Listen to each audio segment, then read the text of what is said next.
Magandang araw kaibigan, ito pong muli si William Ramos, ang iyong kaibigang may kapansanan.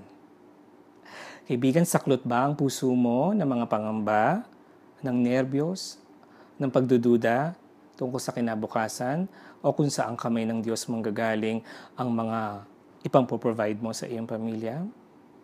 Alam mo, napaka-normal ng takot sa buhay o pagdududa for that matter kasi hindi natin alam kung anong dala ng bukas.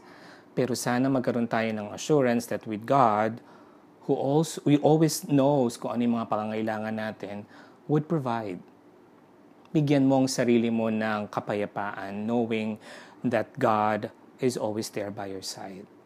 Sabi nga sa isang kanta, di ba, ang takot ay actually nasa isip lamang. Minsan lumalaki yung problema natin dahil yung takot ang nagpapalaki ng multo na sinisimulan nating i-build sa ating mga isipan. Pero kalma lang. Magkaroon tayo ng kapayapaan that with God, everything is possible. Hindi mo kailangan dalhin mag-isa yung mga problema mo dahil yung takot na yan, kapag isinuko mo sa paanan ni Kristo, ay magkakaroon ng solusyon, magkakaroon ka ng kapayapaan, at pag humupa na yung takot, yung damdamin, yung nerbiyos, magkakaroon ka ng sapat na mentalidad o kaisipan kung paano magkakaroon ng paraan para masolusyonan ang mga problema mo na yan.